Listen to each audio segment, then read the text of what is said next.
అందరికీ నమస్తే.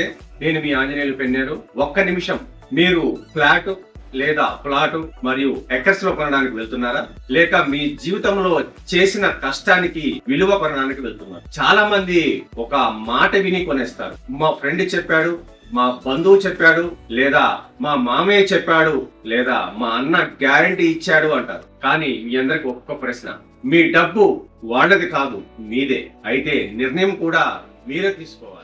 ఎందుకంటే రేపు మీరు పెట్టిన ఇన్వెస్ట్మెంట్ పెరగకపోతే నష్టపోయేది మీరే కానీ మీ వాళ్ళు కాదు. స్వయంగా సైట్కి వెళ్ళండి. రోడ్ వే కనెక్టివిటీ ఎలా ఉందో చూడండి. లొకేషన్ భవిష్యత్తులో ఎలా పెరుగుతుంది, టైటిల్ క్లియర్ గా ఉందా లేదా, చుట్టుపక్కల స్కూల్స్, హాస్పిటల్స్, కంపెనీలు, డెవలప్మెంట్స్ ఎలా ఉంది. మీరు ఈ రోజు పెట్టే పెట్టుబడి రేపు నిజంగా విలువ పెంచుతుంది. ఒక్క విషయం గుర్తుంచుకోండి, రియల్ ఎస్టేట్ లో లాభం అదృష్టంతో రాదు, సరైన నిర్ణయంతో వస్తుంది. ఎందుకంటే మంచి ఇన్వెస్ట్మెంట్ అంటే భూమి కొనడం కాదు, భవిష్యత్తు కొనడం. ప్రతి ఒక్కరు కూడా స్వయంగా వెళ్ళండి, సైట్ విజిట్ చేయండి. అన్ని వివరాలు క్లియర్ గా మీ కళ్ళ ముందు చూసిన తర్వాతనే సరైన నిర్ణయం తీసుకోండి. అందరికీ ఆల్ ది బెస్ట్.